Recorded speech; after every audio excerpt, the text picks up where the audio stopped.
this episode of Playlog, we're doing our monthly book club. We talk about the raunchiest dating sim out there, Monster Prom.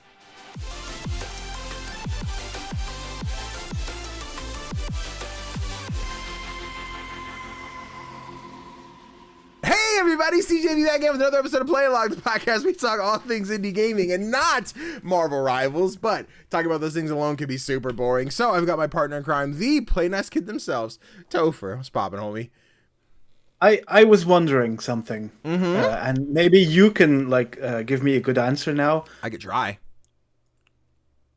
What kind of president is worse? A red Hulk or an orange buffoon? If you have to choose. An orange buffoon is much worse. Okay. It is very much worse. It's much worse. Now, would the orange Hulk type of president maybe have some issues with finding a global compromise on sharing adamantium with the entire universe so we all have access to some great metals to further humankind? Probably. Is that the plot of the movie and things we got to figure out? Of course, but that's in the trailer, so that's not a spoiler. But listen... One of those is a lot worse, and I don't recall seeing Harrison Ford be like, "I'm rich, time to give my rich friends tax evasions." Maybe that was off screen. I don't know. Could be one of the cut scenes. I don't know. But I'm gonna take Harrison Ford. He's a guy. He never seems interested in anything anymore. Like I see him in interviews like this man does not want to be here. He's like, I should have retired 10 years ago. Yeah.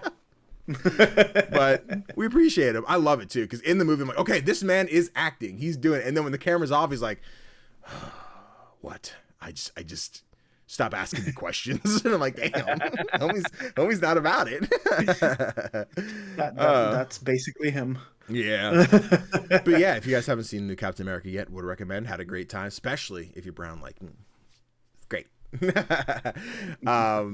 And yeah, because Metagas was able to get the Marvel Awards. I think so. I got to check my Regal account. It ends on the 17th, and then it was supposed to bleed into like 48-hour period of like, all right, you should get your stuff then. So we'll see when I get it, because I found out the banner was animated, and I really, really, really, really, really want that now. Like, ooh. I'll spend the 600 chrono tokens or whatever for it, so. Anyway, we're not here to talk about Marvel rivals. That stuff's for Friday when we get the new Human Torch and the Thing characters. But for now, we're here to talk about indie games. And I put nothing in the intro, so there's nothing to add. We got no crazy buffoonery to run in there. We just talking about the stuff. Let's see. We had no headlines. We got no quick indie news. I guess we never hop into the topic of the show this quick. We just gotta do the damn thing, I guess. Yeah. Now, the thing is... You picked this month's book club game. I think you should be the one to present it, because you have the enthusiasm to present it correctly. I got you. So guys, we are doing our monthly book club. Every single month we play an indie game that's either super old that we haven't got around to yet, not necessarily super old, or something more recent that we're just like, hey, we gotta check this one out. And this month, because it was Valentine's Day, love was in the air, and everyone was feeling a little bit raunchy all about it, we played Monster Prom. So Monster Prom is a visual novel dating sim that you can play solo or with friends, and your goal is to increase your stats so that you can ask your crush to prom, and hopefully not get rejected. Filled with raunchy humor and over the top characters, Monster Prom is all about being your worst self. A little bit behind the scenes of the game before we get into it. It released on April 27th, 2018 for Steam, and then later came out May 2020 for Switch, and then October 2020 for PlayStation 4 and Xbox consoles.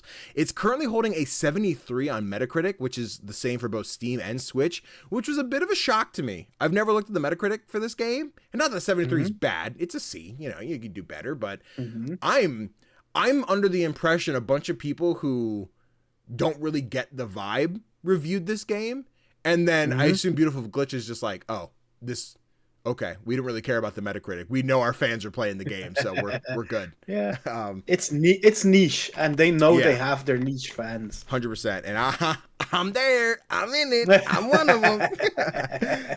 It's fantastic. But as we get started here, initial thoughts, Tofr. I've played it. I've talked Monster Prom and everything to death, so I would love to hear your initial thoughts on Monster Prom. The thing is, I get that 73 score. I'm kind of feeling the same way. It's a fun take on the dating sim genre. I've had lots of chuckles due to the clever writing. Uh-huh. There were so many things that were just so unexpected, and the delivery of them as well was just on point. Yeah. And I loved that a single run goes by quickly enough that you can go into another one just like that, because you still have some time to spare. Yeah. It's colorful, the characters are distinct, and I can really appreciate that they made an effort to make them more than just one note. Uh-huh. Like, when you meet them for the first time, you're thinking, oh, this is gonna be this type of character, this is gonna be this type of character. But I kind of enjoyed that there was more depth to them, that there were unexpected sides to them. That being said, I wasn't as enthused as you usually are when you talk about this game. Goodness.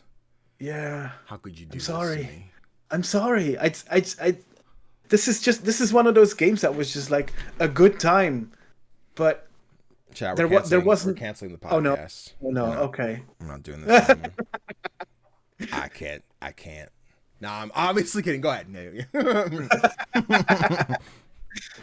No, that's my initial thoughts. I did like the time that I spent with it, but Sure. I didn't really feel inclined to spend more time with it. Okay.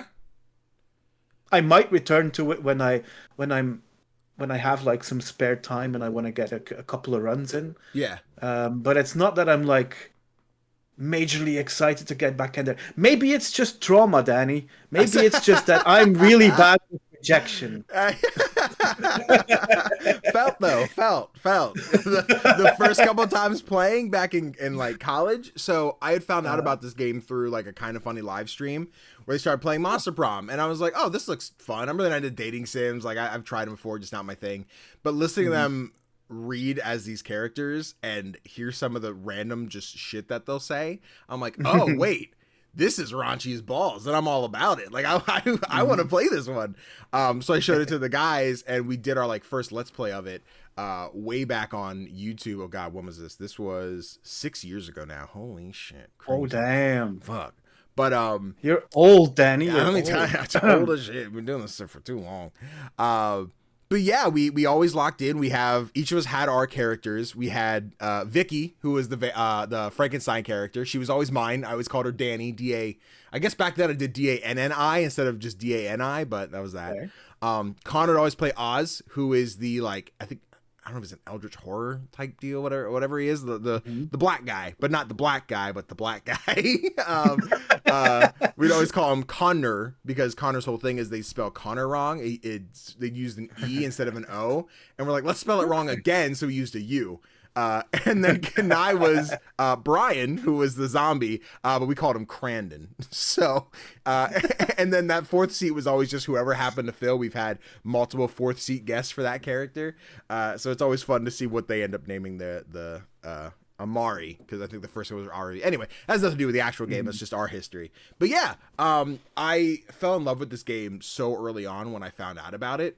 And the amount of times I would just sit up playing a couple runs, just be like, what funny interaction can I get into this time? Or oh, this character finally got with this character. Or the amount of times I just love to see the blue girls together. So I'd put Vicky and Polly in the same run to be like, I got to see a new secret ending from Vicky and Polly so I can see the two blue girls holding hands. It's so cute. Yeah, I've loved watching, like you said, the characters have so much more depth than just like, a lot of it is still just like funny, haha humor. But like, something that I admit, like I haven't even played, and this is not related to Monster Prom specifically, but Monster Road Trip, is they had like a farewell episode for Polly, and I have avoided everything about it because it's very, I guess it's a very deep and like heart-wrenching narrative to what's going on with her, and I'm like, I don't want to see this until I'm playing it with my friends. And like we haven't touched it. You had to get like to every secret location, and then you unlock it. Then you have to go for like 12 weeks of gameplay to then unlock it. So I'm like, okay, it's going to be a long haul. We have to do it, but I've done everything in my power to not know what happens. So I'm very excited. Yeah. But again, future game, we're talking about Prom today. So I guess I'm interested, right? So you were like, I'm into it. I enjoyed it, but I don't like love it. I don't see like I see that 73 score. Are there like glaring like this is what I didn't like about it type things that are like standing out to you or? Not really. That's the Okay. weird thing. It's more like basically a feeling, but I Okay. do wonder if like I played this solo, Okay. and I do wonder if that is a huge difference to when you play it with friends, Okay. and if that would maybe influence my score quite a bit. Sure. But the thing is, like, I don't really know why I didn't just get into it more because I do like these kind of dating visual novels usually. Yeah. And I love how this one like plays with expectations. Yeah. It subverts them quite a bit, and I like that. But I don't know. I'm really starting to think it's the trauma, Danny. I love double back with it being co-op, right? Because I know the first time I played this was co-op. Most of the times I've played this game is co-op, right? And I guess another thing I'm like, I didn't think about it. It's just actually how I played. Now the initial games had some pretty bad server issues. I think both Camp and Prom have issues where like if all four of you buy the game and get into a lobby together, it breaks in the middle, and if it breaks, there's no continuing. You just have to start over. So like multiplayer for Monster Prom is not a ringing endorsement. It's not great. Apparently it's better for road trip, but we still haven't even fucked with it. I buy the game or I get the review code, which Prom I bought, so no need for code discrepancies here. But we'll go into Discord. I will stream the game to my friends. We will each like, we started doing like random roles. Like we put names in a hat. Like, who are you going to play? Connor would play Damien pretty frequently, who is as the demon boy, who is voiced by Nate Wants to Battle, which is really cool. But like, I think the first one, I think I had like Miranda and Polly, and I have to go back and watch the series, but being able to sit with your friends and do the voice acting on your own and put like all the character energy you want into it, and Damien being like, "Hey, motherfucker, I want to punch you in the jaw." And we're like, that's not what he sounds like, but that's what we think he sounds like. So let's run with it. It's really fun. And yeah, being able to see all the funny moments with your friends, trying to read some of the big words they put in there, and you're like, and your friend's like, it's this. I'm like, got it. Sorry. I did no idea what that word was in my life. There's just like funny moments to be had about both the game and then just playing alongside your friends that I think is like really important for this game.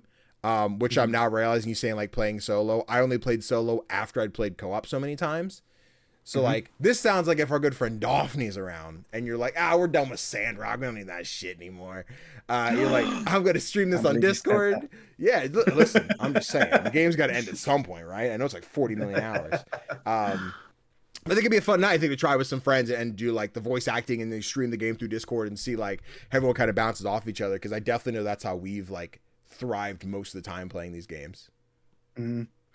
Yeah, I can imagine that making a difference because now I was stuck with like the 2 or 3 short sentences that every character says. Yeah. And that's it. That's all the voice acting you get. Gotcha. And I don't always need voice acting, but I think it might have helped here. Okay. And I can imagine if you're just doing the voice acting yourself or with your friends that it's just that much funnier. Yeah. Yeah, it's pretty. Now, it was funny because I had a friend ask, and they were very interested in who your like character would be. I'm like, we'll get to that because we got that further down. Did you just have the base game? You did you get like the XL edition with any of the extra content, or okay, cool, just the base game. My friend was very much. I think Tofr's gonna love Calculester. I'm like, unless Tofr bought the DLC, Tofr won't meet Calculester. So like, Calculester is a humanoid computer that is just like that walks around and it's just like, I'm sorry, I do not understand your human culture. Why are you being mean to plants? And like it's great. Calculation is great. He's a motherfucker because he wants big stats. He wants you to be smart and everything. But I do like Calculester. He's no Polly, but we like Calculester. I am interested to see how the stats thing worked for you. because it's like a hidden thing. You don't get in the game like, hey, to impress this person, you have to go and talk to them and get this many stats in boldness, charm, etc., and then have this many interactions, and then they will go to prom with you. Was that something that you eventually came across? Did you do any Googling to find like the Steam threads of like, got it, I see what stats I need to impress such and such character, or you just kind of go with it? I didn't go that in depth to find out. I did notice like I did, I think, 5 different runs. Okay. Which isn't that much, I know. That's plenty. Especially in like 30, I mean, they say it's like a 30-minute run. Like a solo run could even be like 45 minutes, depending how much you're actually reading it. But then like a 4 run that's like an hour is like 3 hours. So I'm like, yeah, okay, yeah. So yeah. I think that's enough to get your grasp in the game. Yeah, 5's plenty. Well, I think so, yeah. And I did notice that despite like in most of my runs, my stats being pretty high, I kept being rejected. Like of those 5 runs, I only had 1 successful date. Okay. And that was because you have like you have this character where you can buy stuff. Yes. Yep. And she has like the gift that keeps on giving, which is something different every time you play, apparently. Yep. And during my successful run, the gift that keeps on giving gave me stats boost to all of my stats. Let's go. And relationship bonuses to all of my relationships. Oh, that's a good one. It was insane. Yeah, so that one was probably hard to not get a successful run. All right, we got to know now. Who was a successful run? Who did we take to prom that night? Polly. Let's go, the queen! Yeah! yeah. I do wonder, I didn't get the penguin mask, so I don't know if that would have... Yeah. Let me tell you, Tofr. We're going to talk about secret endings in a second, so I'll explain more there, but I have bought that penguin mask more times than I care to admit. Okay. So you said you did 5 runs. This play session, right, for this book club, I think I did about 25. Not that many. I guess technically it would have been 6 runs, but I started playing on PlayStation. I would love to get the platinum. It's just basically do everything, so it's not like an over weekend type deal. It's get every encounter, every ending, blah blah blah. But there's also trophies to go to only one location for the entire run. So I did my first run where I went in solo, just played alone. I'm like, oh, if I do this multiple. So I do like 2 character runs. So I would play as 2 separate characters each. Like I said, 1 to the auditorium, 1 to the library every single time, and then try and date a certain character. It never worked because I would only increase the 1 stat and not the other one a character needed. So technically it's probably like 8 or 9 runs playing as multiple characters. But yeah, 6, I started and ended a run. And I put this in here for the secret endings and what will end up bleeding in. I have become so attuned to how to play this game that I can't possibly get a regular date anymore. I just get my first 4 runs were secret endings. I'm like, I just want to do the normal one. I just want to take one of them to prom regular. But like I run into Vera, who is the Gorgon, the snake lady, and she's just like, I want to make connections with a bunch of rich businessmen. And because you're the main character, you're gonna help me do that. So like she takes you to some business meeting and they're like, oh, you're just a young girl, this is a phase. She's like, I'm more than a young girl, I'm business savvy, but like how can I help her do this? You take a stack of your Pokemon's cards that are all about I don't know if you got the Pokemon's bit, but they're like, oh, these are cards with bios about regular people doing regular jobs, and they're just Pokemon cards. But you go in, you're like, I got it. With my stats, I was able to trade all of my Pokemon's cards for people's business cards. That Vera had a stack of business cards. She's like, I like you. We do our thing. So at the end, when you ask her to prom, she's like, fuck prom. We're going to take over the world. And she has this whole like mafia mob hat thing of just like secret ending. We did it. I'm like, fuck. I just wanted to take you to prom normal. I didn't want to do all this. Same thing with, again, this is a DLC character. So you wouldn't have met her. Actually, she might be in the game at least. Have you met Zoe? She is like the Cthulhu octopus girl. No, she's great. No. She's great. Okay. But she is, I know you can date her in second term. I think she still shows up in the regular game. But yeah, so her whole thing, she is this ethereal god that has a cult behind her, and she's like, I'm not like that thing anymore, like, and I want my cult to leave me alone. Please stop talking to me. And they're just like, please, main character, our goddess won't listen to us anymore, we just want to do what she wants. And you just give them all the like, hey, she doesn't do this anymore, how about you do this? And you like have one of those like poisoning yourself ceremonies. You all drink the wine, but instead of poison wine, we all just drink blue Gatorade. And when she comes back, like, the fuck are you guys doing? Is this a suicide pact? Like, no, we're drinking blue Gatorade. She's like, I fucking love blue Gatorade. This is great. So then you have the interaction. She's like, I love it. Then you have this whole, like, her ending picture is her on, like, this stone throne. It, like, really, really sexily naked and shit, tastefully, like, leg crossed, giant tentacles and shit. I'm like, hold on. This is I don't know what that edit was there for anyone watching. It was just Scott freaking out on the screen. It was excellent timing. It was excellent timing. It was pretty great.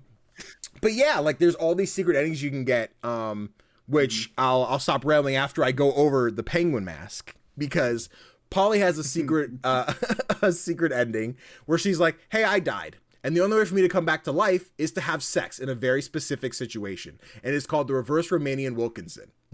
And she gives you a list of things you have to accomplish to do the reverse Romanian Wilkinson. One of them is getting that penguin mask. And then you get your stats up and everything. And after that, you have sex with Polly. She's like, huh, didn't work. Oh, well. And she's just like, I can just party as a ghost. It's chill. It's fine. Let's snort some cocaine and have a good time. I have multiple times tried to get that ending and gotten it. Multiple times it just shows up where I'm like, well, I gotta bang Polly, so yeah, let's run it again, do it again. Let me go buy the penguin mask. So I have definitely had that ending. I would probably say at least like 10 to 12 times, just in the years since playing this game. Yeah, I like the reverse Romanian Wilkinson. So Polly cosplayers, where are you at? Like, what are we doing? I'll get the penguin mask.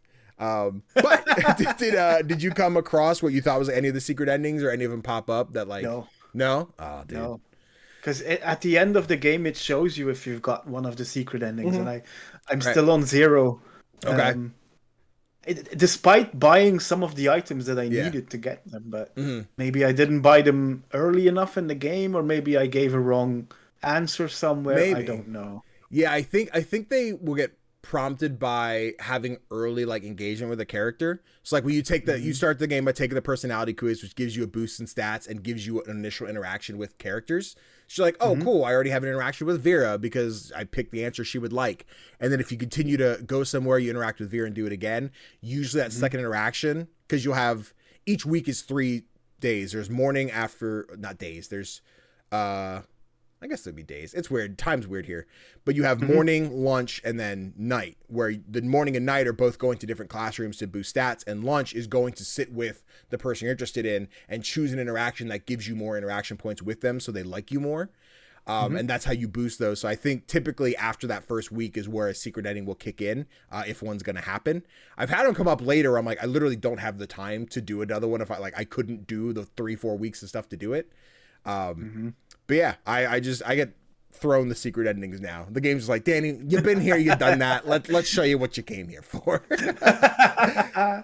No regular dates for you. No, which is crazy because to get the platinum, I need to just take everyone to prom. I need to get rejected by everyone, but I can't get the regular dates to take people to prom. Listen, if you need someone to get like the trophy for getting rejected by everyone, I can help. Okay, noted. Bet. We're gonna have to do it. Damn. But yeah, I really like the secret endings. I mean, I know the later games, they have like really cool, awesome endings and everything, especially Road Trip. But I even like the different endings in just prom because they're always so like unique. In like, it's not just going to prom. Like, this is one that I think I've seen Connor get like 2 or 3 times where Damien's just like, I want to fight something. I really want to fight something. But like, what's the biggest thing I can fight? And you're like, you could fight the sun. He's like, oh, I'm going to kick the sun's ass. And the whole thing is Damien going up to the sun to fight the sun. And the final like image is him going like, ugh, like shirtless. He's punching the camera, but you see like the sun in the background with like the inflated cheek and the black eye. Is just like, yeah, it's a good ending. It's a good ending. And then I think it ends, Damien's just like, he beat up the sun. He's horny as fuck. So he just rails you, dude. I'm like, yeah, let's go. The demon guy. Which I think Damien's such a great character, is definitely one of my favorites. And I don't know how much prom harps on it. It definitely comes up. But like Damien has 2 gay dads and they're both cool as shit because they show up in camp. Really? Yeah, but one's like this light red, I will say pink, like a pink character with just like yellow eyes and like no mouth. They're very like plain but like really scary looking. And then the dad is like a big purple like demon dude. I'm like, oh, what? This is cool. Damien's got cool dads. They're really dope. That does sound cool. Yeah. Listen, I'm getting you back in. You're like, maybe I gotta see the rest. I get it. Well, I'm getting the idea that reaching some of these secret endings will give even more personality to these characters, and maybe that might draw me in, like you For say. sure. Especially seeing how many endings there are. Yeah, there's a Like lot. there's only 6 dateable characters. How many? Yeah. And how is it possible that there's this many variations? Yeah, I want to say each one has like, at least when the game came out, I think each one had like 3 secret endings.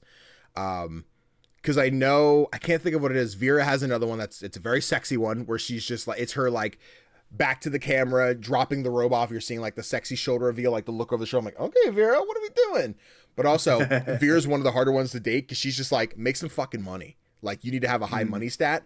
But if you're going to the shop and buying things, you aren't saving that money. But sometimes you can item that helps with the money. You just have to hope it's in the shop or that the gift box will give you money. Sometimes it's tough. So I've never gone after Vera much myself. That's very much been Kanai's character. Okay. But like even in this game, I think the underappreciated or the least popular ones are Liam and Miranda. So Liam is the dorky vampire guy who likes to take his like food selfies because he can't actually eat it, and then Miranda's just like the mermaid princess who doesn't quite. She's so rich that she doesn't understand common life of people. Yeah. She's like, wait, don't eat that food yet. Like, where's your food tasting served? You're like, my fucking what? Like, don't you have someone who tastes your food before you eat it to see if it's poison or not? It's like, fucking Miranda. No, we don't. But we know Liam's going to be a big character in MonsterCon, and then Miranda's going to be a big character in Monster Retreat, which would be Monster Prom 5, which I'm very excited for too. But we know they haven't gotten a lot of time, especially since Prom. They've been 2 of the more minor characters, and now they'll each have like a higher role in the new games coming out. So I'm looking forward to seeing them again. It's like a long lost friend that you never really cared about. You're like, damn, I kind of missed you guys. Where you been? Yeah, I can imagine. Like Miranda was the first character that I tried to romance. Actually, how'd that go? It was just like I'm all about like someone who doesn't understand how the world of the poor people works. Yeah. And I got rejected. She was like, ew. Ew. Yeah. They're brutal, man. So they'll be mean sometimes. Just like, actually, no, I'm really not into you, dude. You're kind of, I'm good. Thanks. Especially Vera I had the same experience with Vera. Okay. Because it's a weird thing, right? Like Vera is the opposite of myself. Okay. She's like really into business and making money, and I'm like, I don't care about all of that. Yeah. So I don't know why I got fascinated by her, but I did. And I got rejected by her multiple times. It's the hot snake girl, man. One day. But yeah, so you have first term, which is base game, which you have Damien, Scott, Polly, Miranda, Liam, Vera as the dateable characters. Mm-hmm. But there's also, again, there are also secret endings where like, I think you have to go to the shop every chance you can. And I think it's also a money stat, but you can take the shopkeeper to Prom, the cat girl. You can take her to Prom. Yo, cool. I've never done it. I've seen the pictures. I've never gone on my way to do that ending, which is what I'll have to do here for the platinum whenever I see in 2 years when I get it done. But like, that's one I would, I'd love to see that one. There's like a jelly dude like that is in the credits. You see him in like the class photo, which was really fun for me. Cause I'm imagining like you've seen that class photo when you roll credits and you're like, I haven't seen half these characters. And now I'm looking back and like, oh my God, all of these guys are in the franchise now. All of these characters are here. Like they aren't just like spiced characters to add in. Like they're in, whether they're in Prom, but some are in camp, some are in road trip. I'm like, they're here. Oh my God, this is dude from the thing. And it's really great. The scene like this, these aren't just like, we scribbled some characters to fill in. Like, no, our characters mean something to this world and we're going to continue to use them or bring them in down the road. And now I even think, we've definitely gotten new characters. They aren't just all like, you've seen them before, now they're here. But like in camp, we meet Jacqueline, who is a jack-o'-lantern. She's like a little farm girl and she's adorable as fuck. Okay. I love her. We get, I can't think of his name, but it's a really cool like mummy dude. He's like Okay. black body, and he's got like the wrappings kind of draped off him. I think he's got like a nipple piercing. I'm like, wait, you're hot, dude. Hold on. Wait, shit. And he's one of the playable characters. You play as him. But yeah, there's all these really dope characters in this world that I absolutely love to see more of. And you can't date all of them, but you're just like, I still get to talk to you. I really like you. I'm just looking at the artwork on for Monster Camp 2. Monster Camp, Monster Prom 2, Monster Camp, and I'm seeing that one of the girls from the Coven is featured. Yes. Does she become a dateable character? Yep. So you can date Joy in Monster Camp. Okay. The whole thing with Monster Camp is it's basically the same game. Road Trip's the first one that really changes the formula. Camp is like, hey, school's over, we're going to summer camp. They replace Miranda with Joy, who is the thick Coven girl, and let me tell you, she got some outfits in camp, brother. Let me tell you.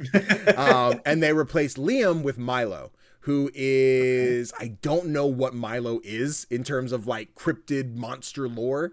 But they have a very like zombie vampire kind of vibe. They have like a tattooed heart on their chest and everything. I love Milo because he reminds me of my gay roommate from college, Jose. And every time we play, I do like the, hey, school me, pardon me, would you fucking get on my way, bitch? And like, that's the vibe that I'll give Milo. And I love it. I love Milo.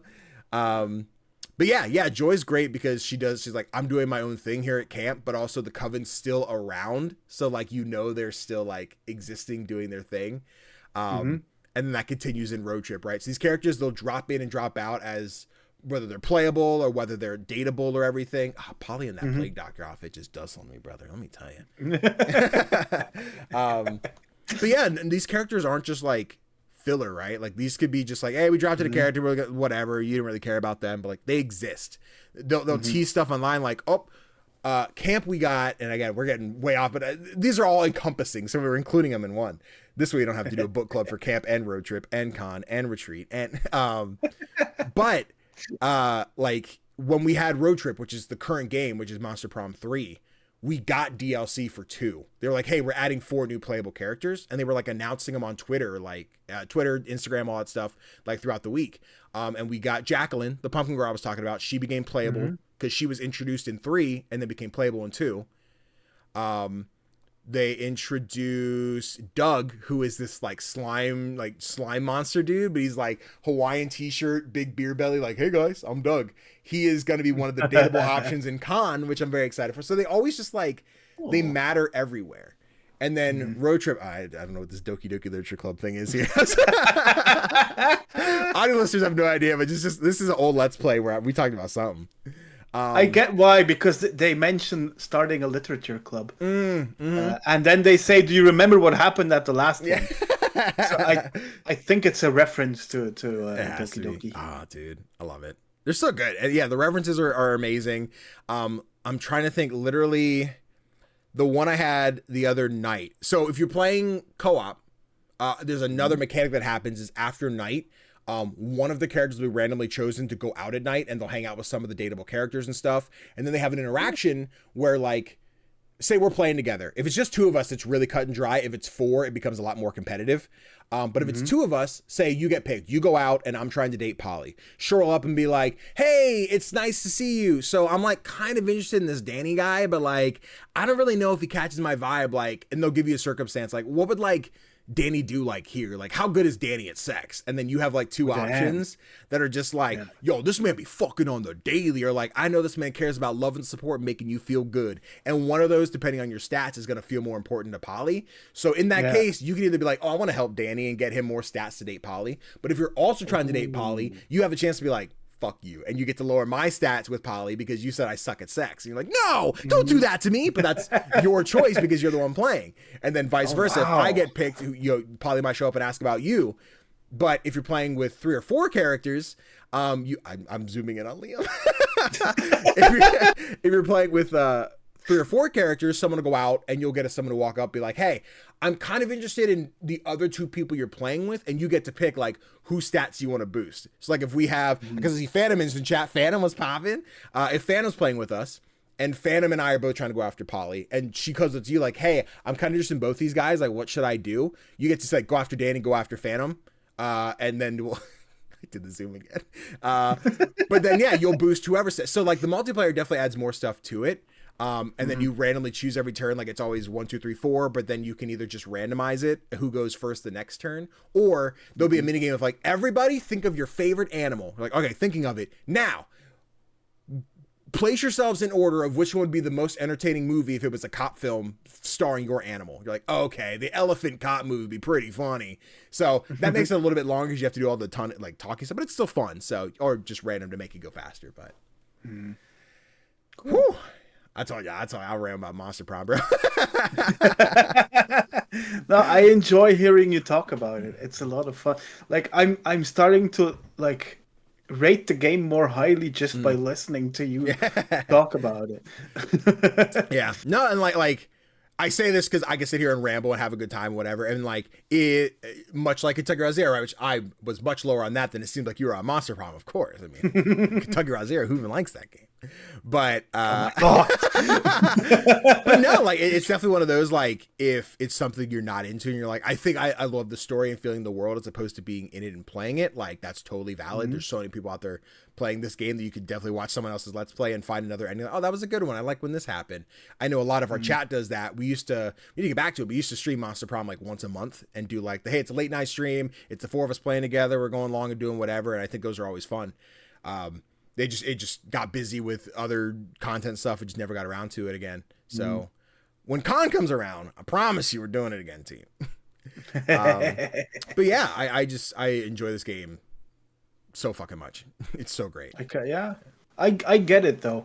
But I think as a solo experience I would have loved it more if the game were longer. Okay. So you could spend more time with the characters. Because now you have to basically zoom in on the one person that you want to date. Yeah.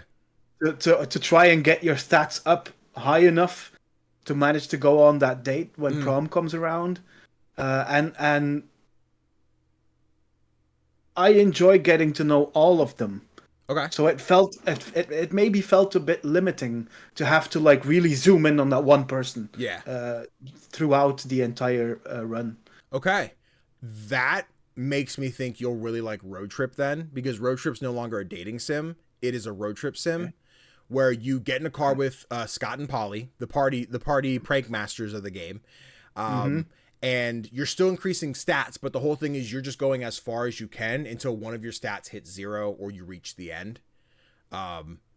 So like what you'll do is you get in the car, you drive somewhere, you have an interaction, you drive at night, you have an interaction, then you hit like a pit stop. When you hit a pit stop, you have the option of calling someone to increase stats, just sitting and talking with either Scott and Polly, which will just like have a deep conversation with them. I forget if it gives stats or anything. Or you can go to the bus stop where you'll pick somebody up. So you'll have a 4th person in the car. Why the fuck did brains appear? You're seeing. So that's the thing. It was like everybody choose your favorite food, and I don't remember who picked brains, but I hate it. I don't know what this bit was. I think something about a brain sandwich or some shit. I don't know. But yeah, like you could pick up like you can have more interactions with, like if you go to the bus stop, you're like, hey, you could take Liam or you could take Miranda. Like 2 random characters will show up. They hop in the car. You have some, as you're driving, you hit a pit stop and they'll join the conversation, which is really cool. And then when you get to the next pit stop, you can either keep them or drop it off to get somebody else. So you can continue to bring this person along, and it's not as in depth as it would like trying to date someone like you would in prom, but you do have these like moments, especially for Scott and Polly, where you get to talk to them so much more and experience so much more of them because you're going on this long road trip with them. So I think taking the dating stuff aside, and again, if you're doing like the big ending, right, the whole Polly thing, you have to go, I think it was like 12 weeks. So you could just keep going for as long as you want, I think, until you literally, as long as one of your stats doesn't hit 0, you could just keep going. So yeah, I think it's so similar to this, but it changes just enough to be like, oh, this is a different vibe. So, which might be a great way to transition to like, I'll cycle back around to the other one I have, but do you think you'll play any of the other like camp, road trip, con, anything else coming up? Or do you think prom was kind of like your experience with it? I'm definitely going to play the second one because I have it sitting in my Steam library. Let's go. So I might just give it a try. Okay. But the thing is, I want to like know more about the world of these games. Yeah. So I probably will play the others as well. It just, they might not become like the biggest time sinks or anything, but I'm gonna dabble. Okay. I see you. I'm hoping camp hits a little bit different. What the fuck is Mung Dal doing here? I should have played the Let's Play. Audio listeners have no idea, but video listeners, I'm playing our Let's Play. We just had Mung Dal from Chowder come onto the screen. I have no idea what that was about. This is a 6-year-old video. I forget what the edit was. But yeah, no, again, camp is so similar to this, but it does a little bit of fine tuning and adds more characters and more interactions. The whole thing with that is you're still trying to go on a date, but the whole thing is not going to prom. You're going to watch stars at night at the end of camp. Mm-hmm. So it's a lot more just like kind of cozy about it. So I like that. What I love in camp is similar. I was saying like at night in prom where you go out and someone interacts and you're like, hey, I'm kind of into this guy. In camp, you have the Mothman, who is a gossipy, nosy bitch who shows up and he's just like, tell me, one of your friends has some gossip. What should I know? And you click someone and then you just like, he's like, and then he becomes a mad, like, give me a noun, give me a city, give me something. He's like, I heard that Danny goes streaking in the middle of Manhattan on weekends because he's snorting up all the cocaine, and then that spreads to like the camp, and then depending on the circumstance it might increase your stats or lower your stats. So Mothman is really funny in that game. I like Mothman a lot. Cool. I was wondering about something though. Because during my last run, I was thinking, I was like in two minds between Vera or Liam. Okay. Who to date. Yeah. And during one of the first interactions, I think the very first interaction that I had with Liam during that run, he says, oh, but the player always chooses the option that's most likely to get me to date him. And I'm like, is this game like meta like that? Does it know that? Okay. Okay. It's so great. It's so great. The amount of times though, like there's some, every time you pick a location, they have a funny assert like, hey, you're playing dodgeball and you lead your team to victory and it's great and da da da da. And like sometimes they'll be like, you actually a better example is the library, because you'll go and you're like, oh, you jumped into crypto and you made 1 million crypto coins, which doesn't convert to a stat here, but it does increase to 2 money. So I'm like, shucks. But they'll do those kind of things that are just like make up fake stats that don't actually matter. Or like absolutely I did notice those. Yeah, I did notice those, but I was wondering if it was like if the characters also know that it's like kind of this time loop where you just get put back at the start of these 6 weeks. I would definitely say, because I know I've had the interaction with Liam, the like, you just pick the one that matters to me, and the narrator absolutely does it too. But the narrator is a narrator, so of course. But yeah, I think if anyone, it's Liam. I have gone after Liam the least. And sorry, Liam, I love you, but you are not Polly, Scott, or Damien, or Zoe, or Calculester, or Vera, or Miranda. You just aren't them. And I love you, but you're not them. But I'll get there eventually. I promise. I think Liam is probably one of the only characters I've never gotten a secret ending for. And I think that's just out of a lack of trying. But yeah, Liam's definitely like the smart one here that's always trying to do some shit. So if there was anyone to break the fourth wall and find out like, I know what's going on here, it's probably Liam. Yeah. Yeah, that makes sense. I love Liam. But I think I did manage to finish one of my runs with like -14 smarts. Jesus, what did you do? What? Where did you put him? I like at one time I picked the gift that keeps on giving, and it was a lottery ticket. Okay. And then the lottery ticket gave me lots of money, but it ruined all of my stats. Yeah. But then I just started buying everything. Honestly, and fair. That made my stats switch just wildly. I went from like +7 smarts to -14 in one single decision. That's crazy. Holy shit! I don't know if I've ever seen him that low, but also I don't. Usually if I go to the shop, I buy an item because I know like the aviator glasses I know are like fun. They're fun. So like if I'm trying to go after Polly and I'm not going for secret ending, I want to grab the aviators because I know I'll get that fun boost for Polly. And there's like I think it's a sticker, but it's like a snake wrapped around a sword. That's boldness. So I'm like, I'm going after Damien. I know I need to grab that sticker because if I can't get the right to, and this matters a lot more in the multiplayer where like if you pick a destination, your friend can't go there as well. So you have to try. Yeah. Damien's funny. Audio listeners, there was just flame all over the screen with Damien with this evil smile. But yeah, if you're playing solo, like you don't have to worry about anyone taking your spot. Versus like, oh, if I want to go to the bathroom and get boldness, but you know Connor took that, so now I have to go somewhere else. If I go to the shop, I can try and buy an item that gives me boldness, or based on the image, I can assume gives me boldness, or because I played so many times, I know it gives me boldness. Then I could try and like increase those stats in a place where I can't get it right now. So, so in multiplayer, do you always act in the same order? Not always. Or Yeah, so like, is it randomized? Yeah, so it'll start in the order you select, right? So if we go in, Yeah. I'm player one. I pick Vicky, do whatever. Connor picks. You pick. Can I pick? What? We get our 4 characters. The first round will start in that order, and that's where like at the end of the day, right? You can do the random, or you get the silly questions. It's like pick your favorite animal, which would be the funny buddy cop movie if your animal was the main character. Then you kind of debate back and forth of like, okay, Danny's would be the funniest, so Danny goes first. Then I think Kanai's and Tofr's would be the third. Then you pick that order. Or again, you could just hit random and it'll just randomly select. When we first started playing, because it's fun to do the little interaction and debate, we did all the questions. But after a while, you're like, we just do random. It'll just make us get to the main part of the game more. But yeah, that way you don't always just... Well, sometimes random's in your favor and you just happen to go first 5 turns in a row. Damn. But also I think we got to the point at one point where like it shows you in the same order like who went. So you could just be like, all right, now we know that this time just go 2, 3, 1 or 2, 3, 4, 1 in the order, so it kind of cycles appropriately so everyone gets their turn to go first. But it's really up to dealer's choice how you guys want to play. But yeah, there's a bunch of ways to decide how that order changes, or just stick with the same thing the whole time. Okay. Yeah. But yeah, that way gives everyone a chance to do your shit when you go to the table and you're like, I want to pick somebody, but Connor keeps taking the spot I need. Yeah, that's what I was wondering. But it sounds like there's like it's almost a different game that we played.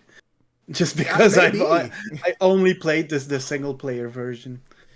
For video watchers, this is RV. I love her. She's the monster hunter, and she's all about like hunting down monsters and killing them. She doesn't have it here, but in the second game, she gets cursed. So she has a hex with her. It's this little green cloud who's like a gamer dude. He's like, yo, bro, what's up? And she's like, you're fucking annoying. He's like, I know, dude. But yeah, I think RV might have a secret ending in this one, but she's dateable in camp. So I think she's another character. You don't get Vera either. So Vera, the snake lady, is replaced with RV in camp, and I love RV. I dropped my keys for some reason. Oh, no. They were in my pocket. Loose sweatpants. I'll do that. But yeah, I love it. Which is why I would love the idea of this becoming an animated series, Tofr. Let me tell you. Last year we had Has Been Hotel, which was this major hit. I know it's a musical, people are gonna like the music and it sticks around or whatever, but I've just always imagined I don't want to say Adult Swim because I don't want the Seth MacFarlane comedy. I don't think that's right for this, but I think Monster Prom has its own brand of comedy that is just like abrupt, blunt statements that are just like, whoa, did you say that? Like I can't think of what it is, and it's gonna be out of context, but like there's just a moment where someone's just like, that guy's into kids, we should kill him. Like it's just that. It's just like that blunt. I'm like, okay, yeah, no, that's exactly what we should do. They'll like Zoe, who eats like humans for all of her meals, like, oh, you sit down watching Zoe open up her Tupperware to a human body just screaming in agony as the skin's being ripped off of his body. It's like, Zoe, could you keep your meal down? I'm sorry, I can't control what the noise they make. I like them fresh. And like, that's fucking nuts. But I could just see the animation of just like the Tupperware with the like, and then just like, I'm dying. It's just like, that seems so funny to me. And I just think that show would do numbers. I would watch a Monster Prom animated series over and over and over again on loop because it'd be so fucking funny. But please, let's make it happen, team. That would be cool because I can appreciate like there's like this whole culture of like adult cartoons like your Rick and Morty's and stuff like that, and I just don't vibe with those. Yeah. And with the humor in Monster Prom, I did vibe. Yes. Like this is the kind of thing that I would love to see more of instead of like the more cynical things like Rick and Morty and others. Yeah. Also, despite being this crude, I think this game is really wholesome. Yeah, it absolutely has its moments, 100%. Mm-hmm. Yeah. You said crude, and this is a moment in camp, but there's a Minotaur. You have a competing camp. You're doing the camp games or whatever. It's part of the narrative. And there's this Minotaur who's like all into BDSM. He's got like the straps and everything that wrap around his udders and everything. He shows up, and we gave him this like, I guess, gay bro voice, right? He's like, well, let me tell you, I can tell you're staring at my cum gutters. And like, it's so funny. And now cum gutters has become like a typical part of our vernacular. Just be like, yo, how the cum gutters hanging today, dude? But when you when you meet him, there's also a vampire guy who's along with him, and you're introduced to him with a Minotaur version of the Gaston song from Beauty and the Beast, like the no one dead like Gaston, but they change everything to be about the Minotaur and his fucking udders hanging out. And we're reading it, we're like, wait, it's Gaston. So we started singing it as a group, like, this is great. This is really great. Amazing. Fantastic fucking games, dude. Yeah. I'm hoping, I know that it didn't hit, and I'm like, oh, it sucks to hear that it didn't hit like super well, and I'm hoping this conversation changed everything and you realize this is the 10 out of 10 perfect game that everyone should play. What I realize is that I should play this with you. I'm down. When? TBD. Yeah. But I'm totally down to do a stream of this. Oh, I got to figure it out because that'll be like fucking 9 a.m. for you. But that sounds like a great like Saturday type stream. For example, yeah. Yeah, I'm totally down, dude. I think we'd have a blast doing this. I would love to, like, I just love to hear all of your voices for all of the characters. Just that. I don't think is like what you do. Well, typically, like when we played first, we'd always be like, all right, names in a hat, draw the main characters, and as we'd go, it's like someone grabs a character, and then eventually we found some that are just very much staples. Like there's I don't know if you met Coach in the game, like the Coach Tiger. Yeah.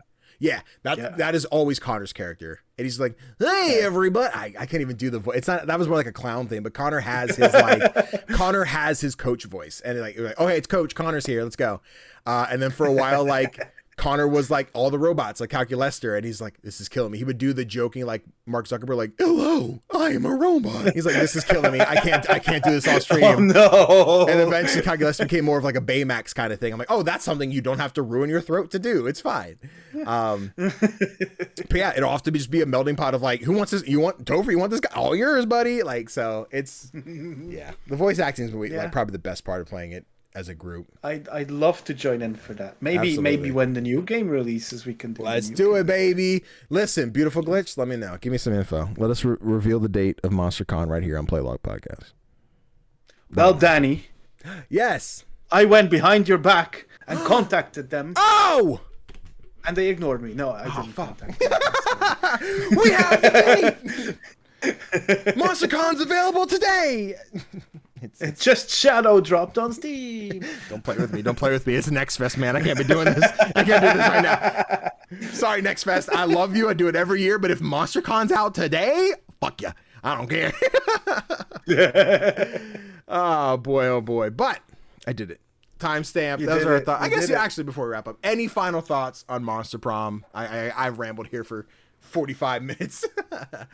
I was going to ask you one more thing because I have a Steam achievement that only 13.4% of players have. Okay. And that is ending a run with a negative amount of money.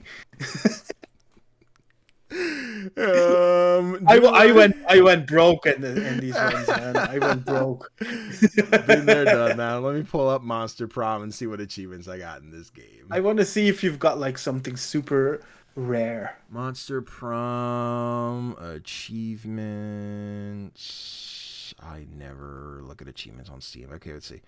I have only 7 out of 52 achievements, which is insane to me. Oh, wow. I have 6. Let me see. I think it's because I think it's probably because I didn't look at what the achievements were and I never aimed to do them. I just play the game. Oh, so yeah. I think it looks like we both got the ones that are very much just like play the game. Like I have get rejected for the first time. You've been true to yourself and always chose the right option. So if you do a run where you always go like it was right instead of it was wrong, you get that one. Get your first prom date. Get a secret. Get a secret ending. Fuck. I have Uh-oh. it's 39% of people have it. I have an achievement called Perv. You bought a used I tampon have just that. because. I Okay, have go that one too. I told you, like, there was this one run where I had all of the money. Like, I even have an achievement for it. I ended Okay. the run with 20 money or more. Hell yeah. Yeah, I don't have that one. I have best at failing. So you've been rejected by all 6 main love interests. Maybe dating sims aren't your thing. That comes with the co-op where we've all been rejected by everyone, so that's great. Damn. But then I also have polyamorous, where we've gone to prom with all 6 main characters, so it's a little bit in the middle, so we're good. I do not have that one, the negative money one, so I would have to get that one at some point. Oh damn, we love it. Fuck. Yeah. But I'm happy we got to talk about it. Absolutely. Like, this much, because I wasn't feeling it, and now I'm feeling it. I spilt women. Oh, I made you spill your drink. No, absolutely, 1000%. Like in a month where we're kind of like Steam Next was coming up, so we're doing a week early, so we want something a little bit shorter, something that is like you can complete the game in a couple hours, do your run, do a one run, and that's your experience with the game. So this felt like a really good one to do. So yeah, I'm glad you got a chance to play it, whether you're high, low on it, you'll give it another shot, whatever. I'm just like, Tofr's played Monster Prom. That's all I need. That's all I need. We're good. Absolutely. What a great time. However, timestamp, because next month's a normal month, we got to pick what our next book club is. And Tofr, it's your turn. So what are we doing for the month of March? I lost track of the months. We're gonna play a biggie. It's a game called Celeste. You might have heard of it. I have. I have indeed. Oh, that looks gorgeous. It's cute. Look at the art. Look. Oh, I love it. She looks like a real human in this one. she does. Yes. But yeah, we're gonna be climbing Celeste Mountain. I can't wait. And dying over and over and over again while trying to get to the top. I'm promising you, I'm doing a no death run for this. I ain't dying. Okay. Live stream it. Nah, I'll just tell you that I did it. You just gotta take my word for it. Didn't die once. Oh man. No, once we're done here, I definitely want to install this one and I think we both have the habit of like, oh, book club's in 2 weeks. I guess I should finally start this game where I'd love to piecemeal and actually play through the game. I don't know what you're talking about. I have no idea. I did not play Monster Prom today. Been there, done that. Listen, we get it. No, you had mentioned you want to do Celeste. I saw it on like our idea list. I'm like, fuck, let's go, dude. I'm very excited. Been wanting to replay this one since it launched on Switch. That was the first time I played it. It's the last time I played it. I've tried to show it to friends. I'm like, yo, check this game out. And they're like, I don't get it. I'm like, you just play it. Just understand it. And you don't get it. And they're hooligans. They just don't understand fine art. But now the world will get it because we're the only people talking about Celeste. Absolutely. The thing is, I picked this one for a couple of reasons. First is that this is one of those games that I just buy on every platform that I own. Yeah. But I've never finished it. Oh shit. Okay.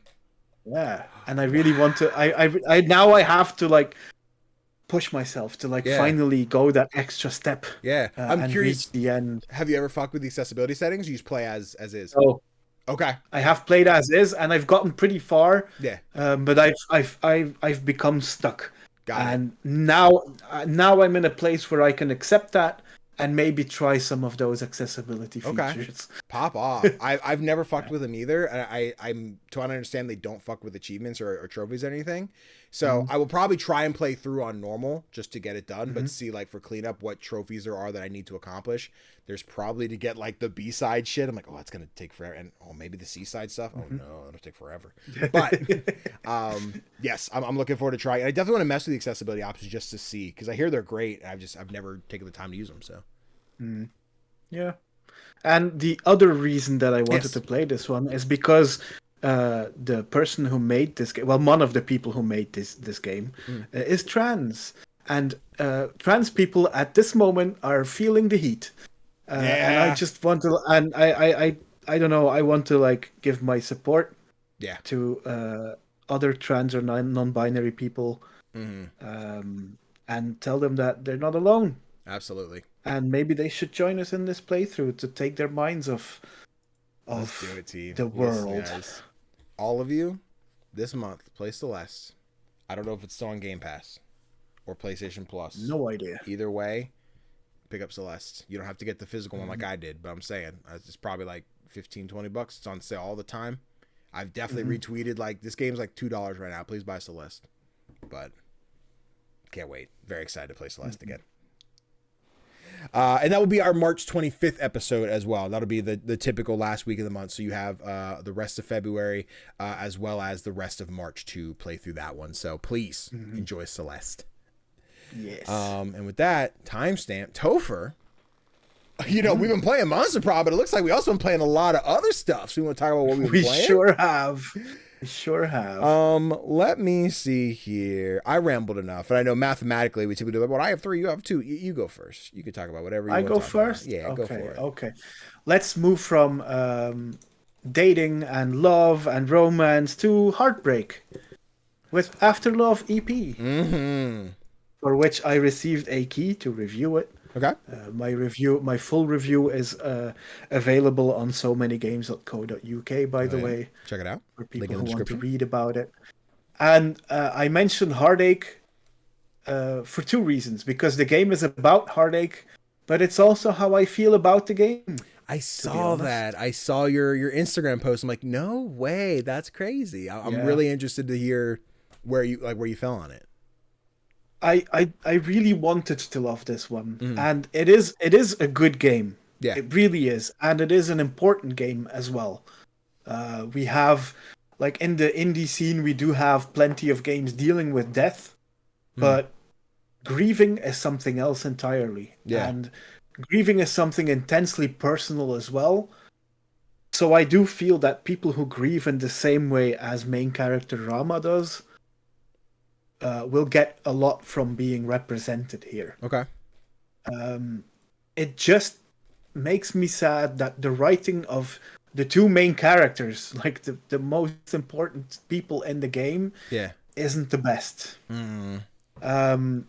So just to paint a picture, we follow Rama, an aspiring musician who 1 year ago lost his girlfriend Cinta through tragic circumstances. Yeah. For the past year, he has just shut himself away, putting everything in his life on pause. But as we know, life doesn't just stop, not even for those grieving. In that year, there was one constant. Cinta was still talking to him in his head.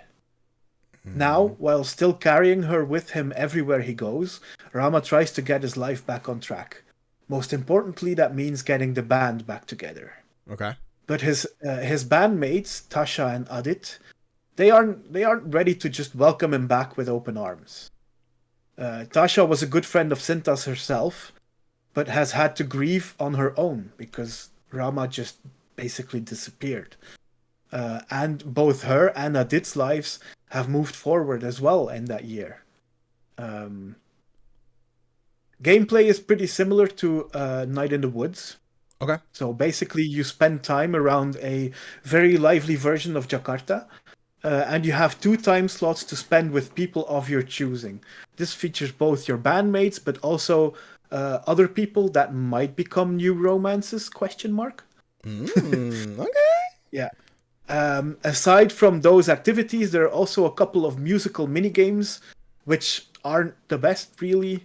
But they are set to music by the band L'Alfalfa, and their soundtrack for the game is easily one of the best things about AfterLove EP. Hell yeah. The game takes place over about a month, and in that time you have to try and convince your bandmates to continue on being a band, because at the end of the month you're supposed to have a concert together. Okay. So much of this game is really good. It's fun to walk around in the city. Most of the characters are well written, and you can feel how impactful the loss of Cinta has been to everyone featured in the game. Yeah. But that brings me back to Rama and Cinta, because basically they remind me of the Scott Pilgrim movie, if you've seen that. Yes, love Scott Pilgrim. Yeah.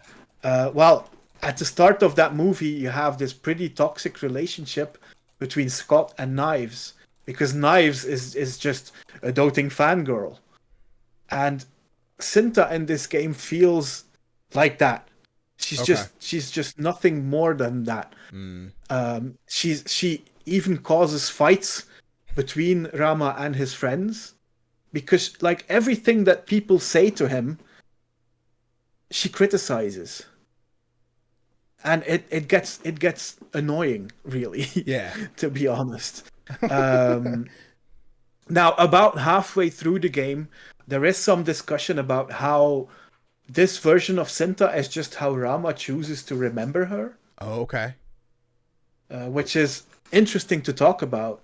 But the thing is, by that time, the damage has been done, Yeah. and my interest in the game had like kind of disappeared. Hmm. I feel really bad being this critical, especially with the devs Pixelnesia having gone through their own grief 100%. because of the loss of founder Fahmi Hasni, the person who is also responsible for Coffee Talk. Right. And I really, really believe that there will be people who will be more forgiving of this game than I was. Currently, it has a 97% positive rating on Steam. Okay. So there clearly is an audience for this. Yeah.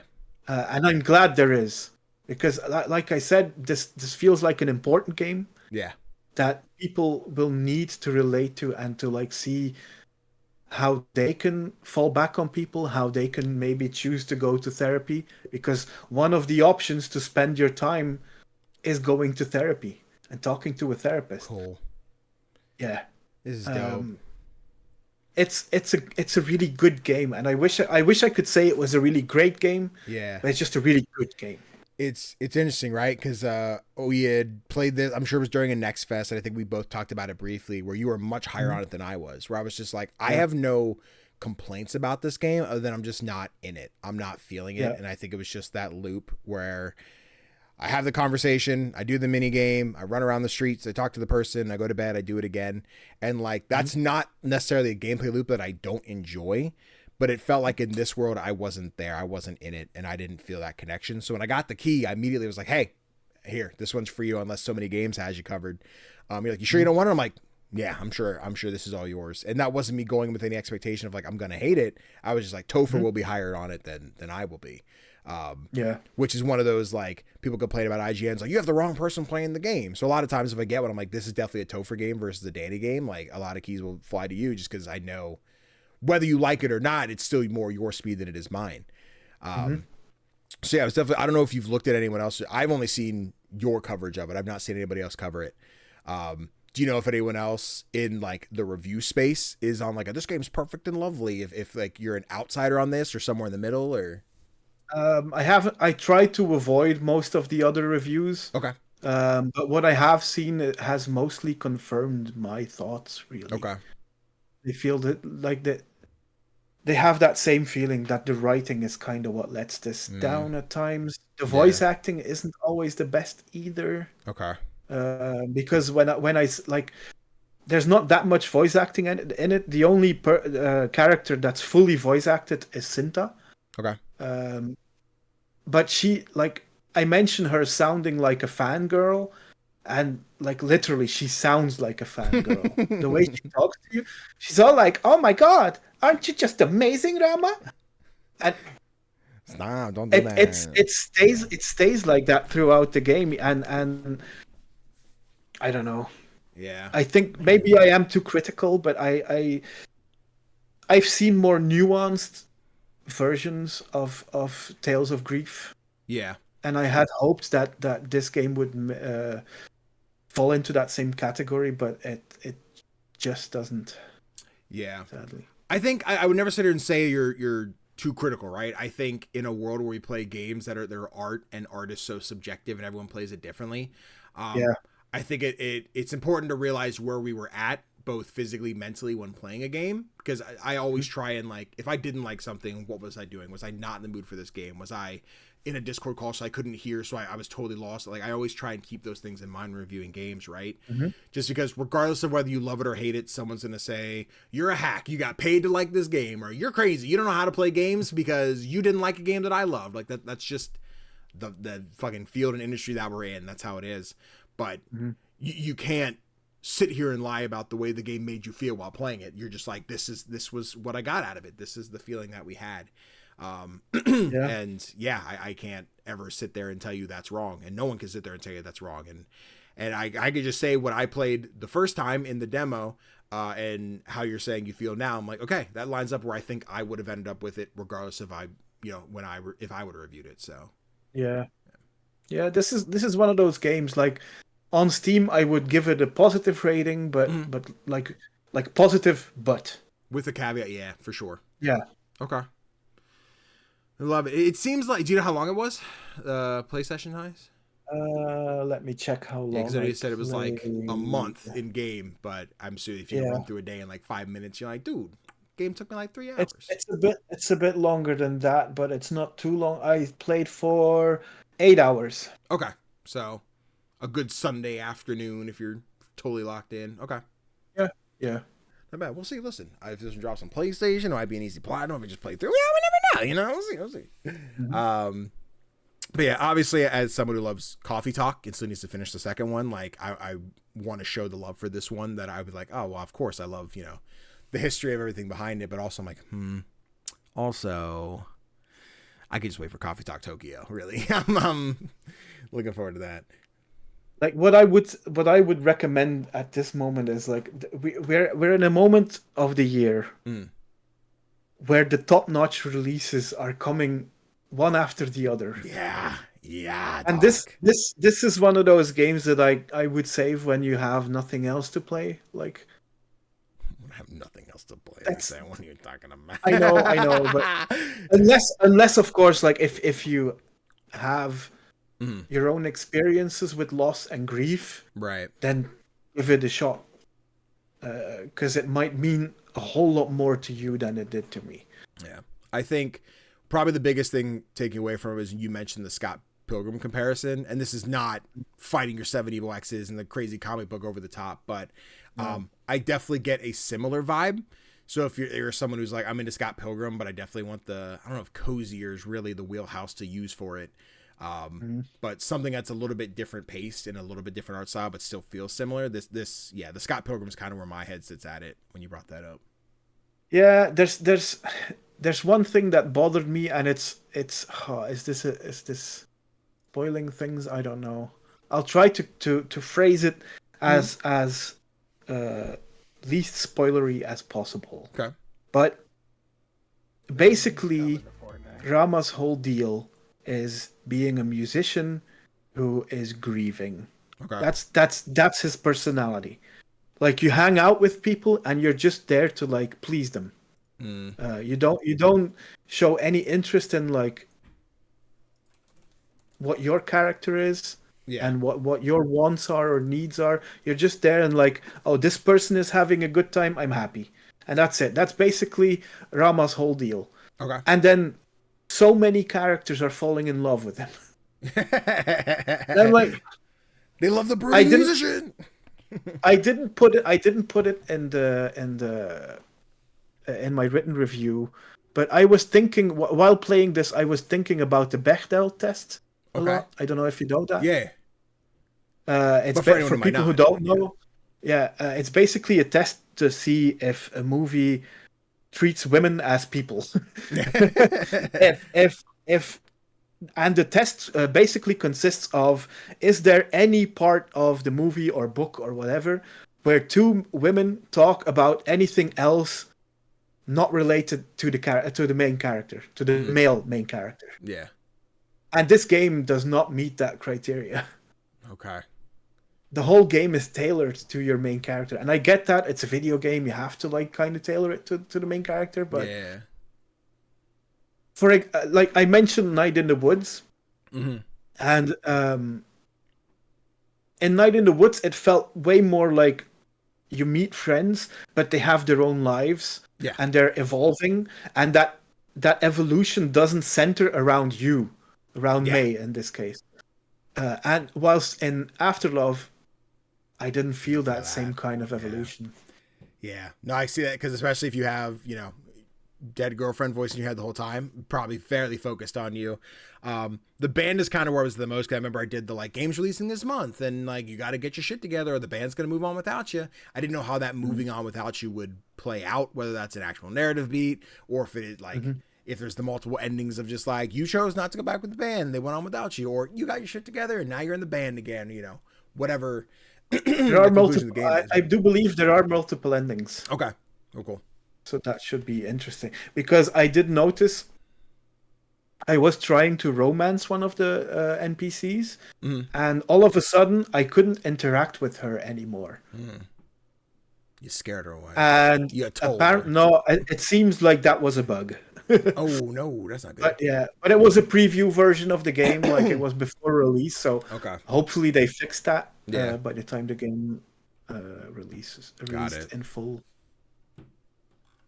Fingers crossed. I love to see people enjoy this game. Like I said, definitely not, I think, my speed, but it looks like a lot of people's speed. So yeah, we'll see.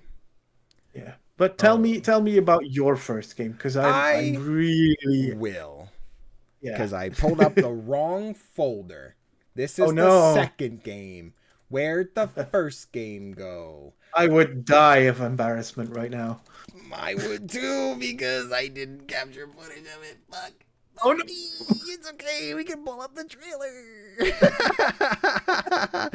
Anyway, guys, I think I timestamped. If not, we had a character die in the last game. But how about a game where we all die all the time? Because I've been playing Die in the Dungeon. I got a review code for it earlier this week. The game comes out on the 24th, I think, sometime next week. 21st. Okay, cool. Thank you. I am having a fun time. I'm having a really fun time. I suck at this game, but I'm having a fun time. Want to give a shout out to Zenoz real quick. Yo, for the goated podcast. That's it. That's us, baby. We're here. Playlog. What's poppin', Zenoza? So, anyone unfamiliar, Die in the Dungeon is a roguelike deck builder, but instead of building a deck of cards, you're building a deck of dice. I feel like we need another word for that. I think we need to define. I guess it's just, do they call them a dice builder? I don't know what we do these days. Genres are an enigma. But you play as the adorable little frog guy with a sword. There are multiple characters. I have not unlocked any of them yet. I just have the base character. But the way it works is you start with a bag of dice. You draw some randomly, and then you have this board you have to place them on. And depending which dice you play will either boost others or do damage, heal, etc. So if you pop it, now the trailer I'm playing is very outdated. This is not what the game currently. It's very similar, but I'm seeing the map and everything is very different from the early access build that I have. But yeah, you roll into a room. You have your first encounter. You roll your dice, and every die is going to be different. I think it goes from D4s to up to D8s. So D4, 4, 6, and 8. You'll roll the die. Whatever comes onto them is the amount of whatever action they hold. So if it's a red die, that's how much damage you're going to do. If it's a pink die, that's how much you'll boost another die that is catty corner to it. Blue gives you shield. Green gives you heals. And then there's a bunch of other dice that I'm still learning what all they do. But your whole goal is to run in. You'll have a different set of bugs to fight. You want to beat them, move on to the next room. Very roguelike-esque. You Binding of Isaac, you pick the path you want to take and go to the next spot, right? Along the way, you'll come across certain encounters where someone will be like, hey, there's some guys here looking at a dead body. What do you want to do? You can jump them, which you'll roll die to see how much damage you do. You can try and just run in, grab whatever you're looking at and blitz out. But there's a chance you're going to take damage, which I always do because I just don't know if that's the case of the story or if I just get bad rolls. I don't know. But yeah, and then as you hit shops, there'll be different ones that either you can increase the numbers on your die. So if you have a D6, you might be, it's not always just 1, 2, 3, 4, 5, 6. It might be 2, 2, 4, 4, 6, 6. So you have all the evens. So you have 33.3 whatever percent chance to roll any of those numbers. But when you get to a spot, you might be able to increase the numbers so you can make all those 2s 4s. So now you have 4, 4, 4, 6, 6. So it just works, better in your favor. Or you can be like me and just buff the biggest number. So when you roll those big numbers, you're rolling a 12 or a 15 or something. You have really crazy numbers. But it's a fun loop right now. I've gotten to the first like boss area multiple times. I've just not gotten there with enough health to survive. I'm like, I have not much health here. Maybe I can. And then it's like a dude riding a scorpion. He's like, hey, you want to get poisoned? I'm gonna fucking hit you for 30 damage. I'm like, I don't have the health for this. I can't do it. But like the character designs are super dope. The fun of playing with the board is great because depending which room you end up in, there'll be bugs that'll place like blockers on the screen. So like this spot cannot be used because there's a bug in the way. But you put down like a purple die, or a pink die, I guess, which will increase the stats of any number. So you put that down and you see like 3 little spots light up. So if I put my red die here, my 4 damage gets a +3. So I'll do 7 damage. But also there's like a clear die. It's a mirror die. If you put that on the absolute opposite, there's a number on it. It's like any die that's 4 spots away will copy that and redo it. So if I place a die and I do 7 damage, put the mirror die, and it's exactly the 4 spots away, and depending on the size of the board, like it is like one particular spot it can go, you'll do 14 damage, which can kill a lot of these enemies in one shot.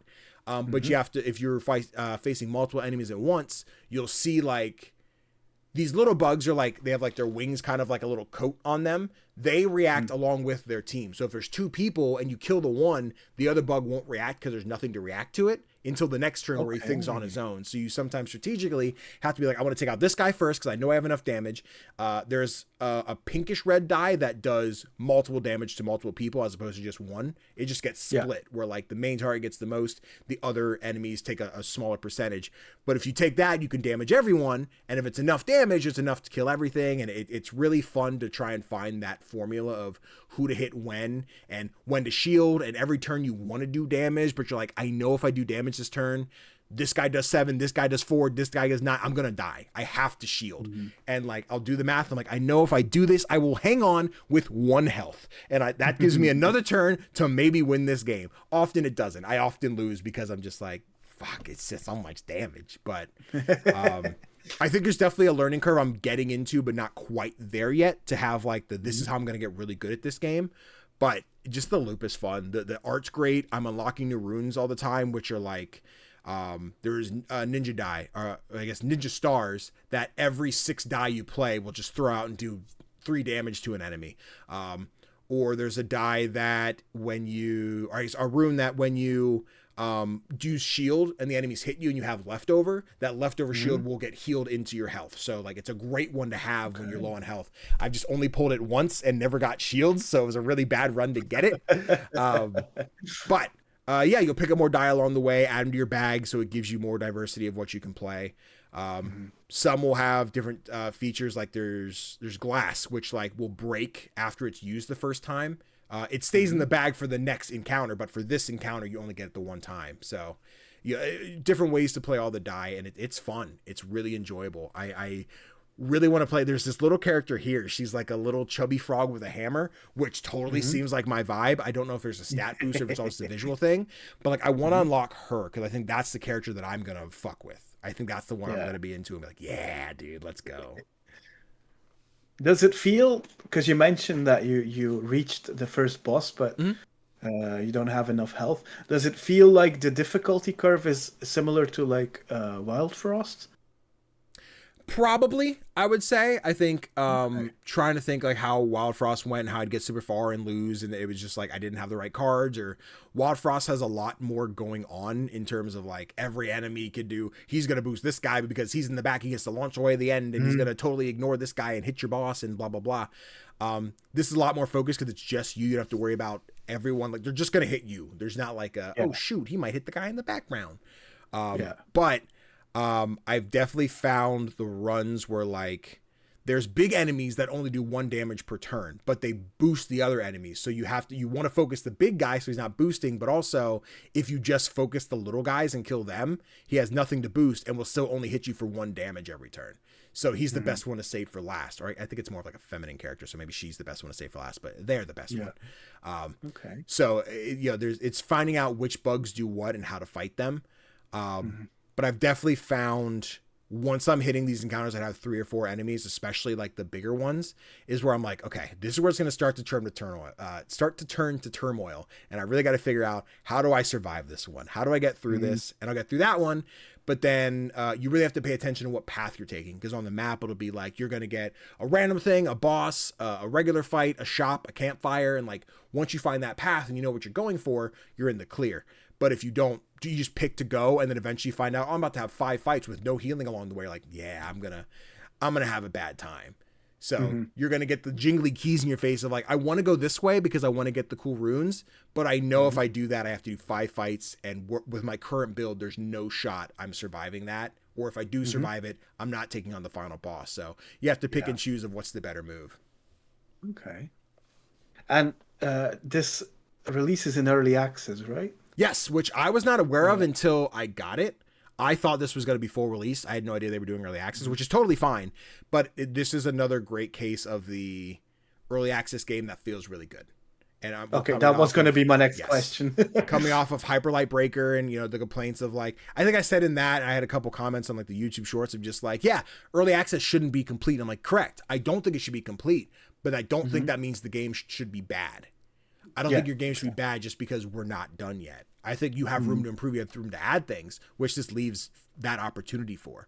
But like, I've played the browser demo, I've played the Steam demo, I played the Steam prologue, and every time it seems like they are changing the assets just enough visually where this game looks entirely different from the trailers that I've seen. And like what I'm playing now doesn't look like what we're showing in this video. Similarly, but like the map's different or some of the dialogue different. And I'm like, interesting. They just really keep changing the art style, which is not a bad thing. I'm just, I figured you guys would settle on one. What are we doing? Yeah. But no, the early access feels really good. I don't know how deep it goes, having not beaten the first level.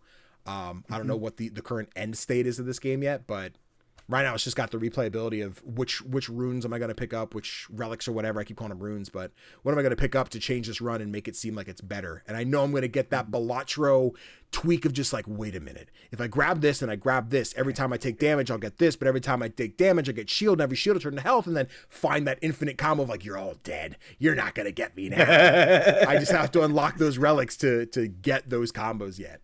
Yeah, of course. Yeah. But yeah, really fun time. I can't wait to play this one. Yeah, dude, I think you'll enjoy it. I can shoot you the PR email if you want it, and be like, oh yeah, let me get a key. The thing is, I don't know. Like right now, I have no idea when I'm gonna play it because I still have to finish one game, and then another game by the end of the week, and then Next Fest is coming up, and I want to play Lost Records. Yeah, listen, Lost Records, baby, let's go. If you're watching this live on the day the episode comes out, we're playing Lost Records tonight on Twitch. So if you want to, But yeah, Die in the Dungeon. I really like it. I can't wait to play more, and I can't wait to win a run. Let's see, timestamp. But you were also playing other game. Yes, I was. It's another visual novel, and this one's called Urban Myth Dissolution Center. And this one has taken off a lot more on Steam, more than AfterLove EP. It has like a couple of hundred reviews, while AfterLove only has like 35 or something. Okay. And to be honest, I get it. Okay. So as Azami, the main character is called Azami, and you are kind of tricked into working for the Urban Myth Dissolution Center. Okay. This happens after you go there asking for help, as you are burdened with the gift or curse, depending on how you want to see it, of clairvoyance. The whole game boils down to a mixture of influences from my youth. There is some X-Files in there, as you tackle different paranormal cases, each with their own entire story arc, while there is also a bigger story happening in the background. Lots of conspiracy theories going on. And I like that because the game makes lots of points about the power of whispers and rumors in bringing conspiracy theories to life, which I feel is really relevant for the times that we live in. There's some Men in Black in there with you're part of an entire organization dedicated to tackling paranormal cases. less of a personal influence, but there's a lot of Ace Attorney to the game. Ooh, okay, hold on. Where That's a selling you're point. collecting evidence, and then you have to figure out what exactly happened in each case. Objection. And the final inspiration for this one is Scooby Doo. Because Scoob. many of these cases boil down to it was this person all along kind of reveal. You meddling kids. Yeah, and it's a total blast. Okay. I still have 2 more chapters to play, so I haven't finished it yet. Okay. But everything is like escalating. It's building up to this huge final confrontation or something. Okay.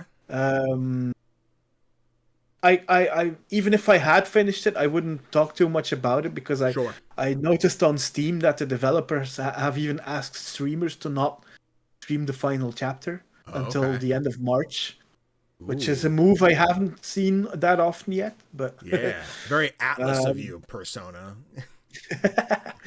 But yeah, this is an easy recommendation. Okay. It might just be on the slow side for some people, but I appreciated it. Like gameplay is divided in a couple of different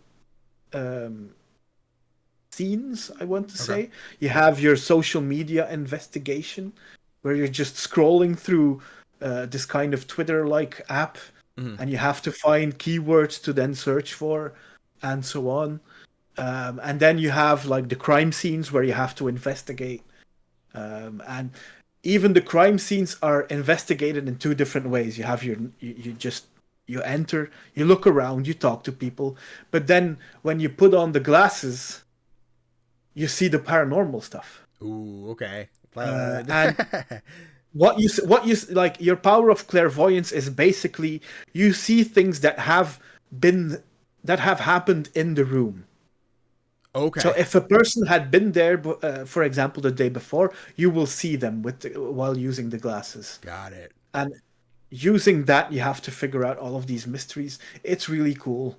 There's humor there. There's mystery there. I had high hopes for this one, and they're confirming everything that I hoped for.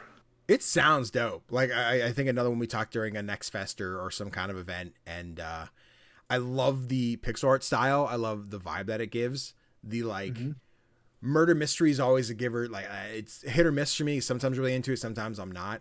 And this one definitely looks really dope. I'm interested because you were saying like you're in the final chapters building up to it. Are each of the chapters kind of their own isolated case that somehow like leads to the other thing? Yeah. Okay, I didn't know if it was going to be like, oh no, this lady's cat went missing because a ghost kidnapped it. By the way, something deep's happening in a warehouse in San Francisco. We just see, and then like those are the things that matters, and each case kind of is just its own thing until the end.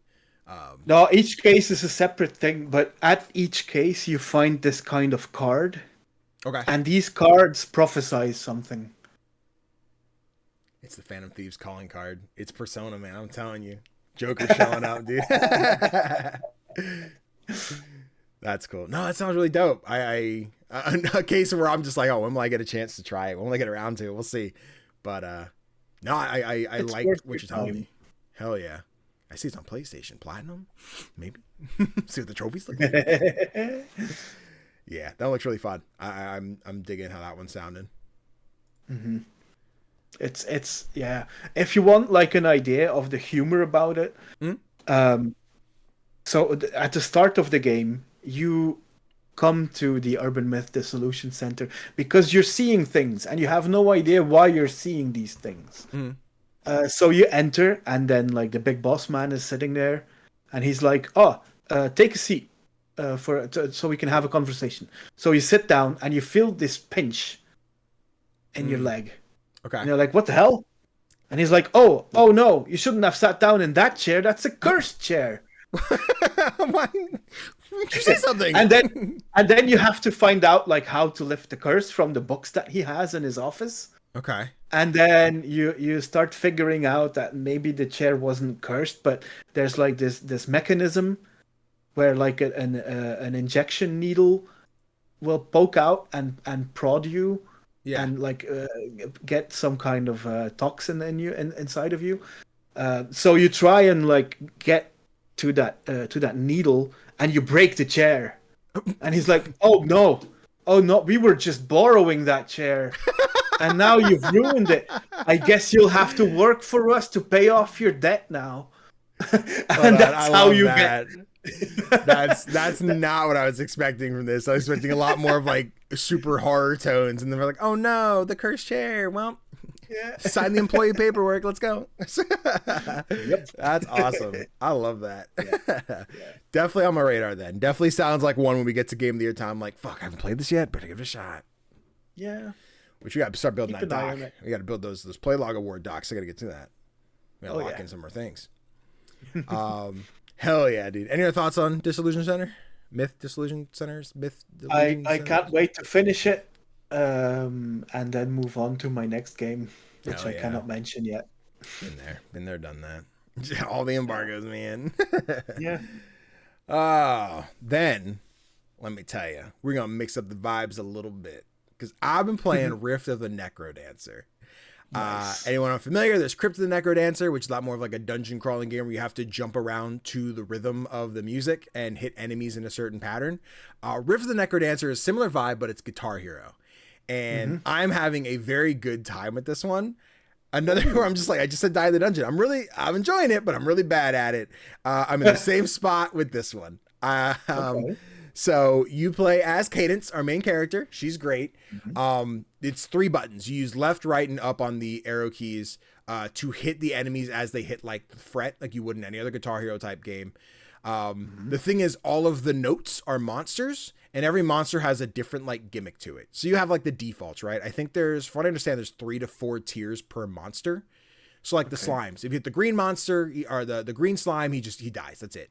The blue slime, which Video Watch will see, they bounce back a spot. So every blue one is 2 notes because they're gonna take damage, then take damage again when you hit them. There are some like the bats, when you hit them, they will like fly to different rows. So like a blue bat is again 2 damage. So when you hit him, he'll fly to the left or the right. So you have to be ready for which way he's facing, the way he's gonna go. So when you hit him, he's gonna move again. But as you get higher, some move 2 or 3 or 4 times. So you have to pay attention to where they're gonna go. This is where my brain gets crazy because I have to watch 4 rows. I'm like, oh shoot, there's multiple enemies. They're both gonna move. So I go ding dong ding. Okay, got him. Oh god, no, I missed all my. No, hold on, they're coming through. They're gonna kill me. Shit. Oh no. So it gets tough. But the music's a vibe. I'm really into it. It's a buddy of mine showed me. Fuck, I can't think of what it was. There's a music video. It's to bring back Scooby-Doo. It's a Scooby-Doo-esque gang of kids that go out. It's It's a girl, guy, and like their dog. There's also like a big skeleton dude with got like pink hair. I can't think of what the group was, but I guess like a really popular music video that I missed. But the whole thing about it is they do this head bob animation the entire time. And like when my buddy saw this, he's like, "Oh, is this from these guys?" I'm like, "I don't think so." He's like, "It looks just like it," and it gives that vibe. I'm sure in the fun edit I'll put in the video so I know exactly what I'm talking about. People are like, "Oh, that dude, yeah," because I can't think off the top of my head. But I'm enjoying it a lot. I'm only about 6 or 7 levels in because I've been stuck on like level 7 or something where I just keep fucking losing. Where like there's a spot where a bunch of notes come in and I'm just like damage. I'm gonna die, and then it gives me like the Guitar Hero fail, like, hey, try again. I'm like, I'm sorry, I'm trying really hard. That's really tough. But like even some of the boss encounters, which I don't know if I have footage of, but like as you complete some of the levels, they have like these Rhythm Heaven style mini games where like the one is like, it's like a yoga class where like you'll see everyone do like a certain pose and you don't have to do anything crazy. You just have to hit it on the note, but it does do the Rhythm Heaven of like, you watch the things happen. And then when it's your turn, you know what to do and what's going to happen and, you know, et cetera, blah, blah, blah, blah, blah. So those are cool. They don't super change the gameplay. It really changes the visual of what's happening. But I've seen some of the gameplay for bosses, which I've yet to hit any of those. And those are probably going to throttle me like really hard once I get there. So definitely challenging as someone who never really got into Crypt of the Necrodancer because I love the vibe. But again, I was really bad at it. This one is still, it comes with a level of challenge, but seems a lot more accessible. It is just 3 buttons. You still have to get good at the rhythm part. But you don't have to so much worry about, I have to move at the same time to do this thing and hit this guy because the dragon's going to eat me. Or maybe the levels do get really hard like that. I couldn't tell you. But yeah, it's a vibe. I'm really digging it. Okay. I'm glad you do, because I played the demo for this during the last Next Fest, Yeah. and I wasn't really convinced because I don't know, I was hoping for something different, I guess. Considering what the first game was like. Yeah. I just didn't expect a Guitar Hero like game. Yeah, no, it's pretty cool. I love real quick, Latinos Against Spooky Shit pops in the chat. You're black. How do you not have rhythm? I do have rhythm. I just don't have fight giant slimes and bats that are flying at me rhythm. It's hard. It's I'm decent at it. But I'll also say I think there was, again, I was showing it to a friend in Discord, so there was like, oh, I'm talking about the game while I'm like, I respectfully can't do this when you're talking to me. I want you to watch me. Don't talk to me right now. And could I say not to tell you to shut up, but this seems like one that I'm like, I can't do this in a Discord call, even when everyone's sitting quiet, because there's both the stage fright of messing up because someone's watching me fail. But yeah, this is like a shut out the world, play my thing, do my thing, and maybe knock out a couple levels a day so I can like make some progress and see some more of the levels. Because like I said, I'm definitely still early on. I think this is the last piece of footage I have, so this is as far as I've gotten. But yeah, I'm digging it. I want to see more. Yeah, I'm thinking of checking it out too, because it's also sitting at an overwhelmingly positive score on Steam, I think. Hell yeah. And I'm hoping, so that like in a matter of a week, they dropped Super Meat Boy DLC, which I've not touched. I don't know if I assume it's Super Meat Boy music where like you're competing against Super Meat Boy, which sounds really fun to me. And if this just means we're constantly getting indie game battles in Rift of the Necrodancer, this is not being uninstalled from my computer from the day we get some kind of Cuphead DLC or Shovel Knight DLC or Moonlighter. God bless if we got a Moonlighter one where I have to compete against Will. That'd be super cool. Like, I love the idea that this could turn into that this is just our, like, we have, what's the Friday Night Funkin', right? Which is like the big mod community, right? But if this studio is just like, hey, we're going to take the time to continue to add other games into our game where you just compete in this like really simple rhythm game, I'm for it. Sounds like a lot of fun. Yeah, it does. Yeah. I can't wait for the Kentucky Route Zero DLC. Oh no, I might have done it still. but listen, if you give me the one track, the one beautiful moment in chapter 3, I can't imagine doing that in this chaos. That'd be a different beast. I wouldn't be ready for that. But yeah, Rift the Necrodancer. I'm super early yet. Still planning to play more. We'll see. Maybe after Next Fest, we'll get back to it. But for now, I am enjoying what I've played and can't wait to play more. Cool. Yeah. Let's see. Hour 47. You know what? Fuck it. At this point, let me just run another one too. We'll talk about the one I said maybe if time permitting, Okay. Tofr, we like Hades.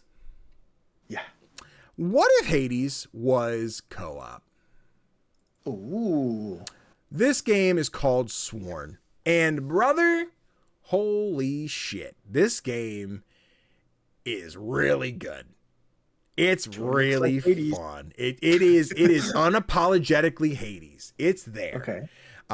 It is is it King Arthur? What's the vibe here? It's not Greek. It's the only word I can think of is Camelot. I'm at a loss for words here. I don't know what I want to say. Anyway, Knights and the fuck's like the medieval. Yeah, the medieval Camelot type vibe. Where you start as this base character. I forget what his rank is. He's just like the warrior character. But every character has 4 weapons and 4 spells you can unlock. So you start with the sword. As you go through the tutorial, unlock the bow. So really you start the game after tutorial with 2 different types of weapons. Each one comes with their own loadout, their own kit, the way they work. And then as you complete rooms, you're earning XP. The more rooms you complete, the more XP you get for that character, which will unlock new skills you have access to, but you have to earn the like Ember currency to buy it. So you go back to the hub world like you would in Hades, you buy your upgrades, you go back out and you use them.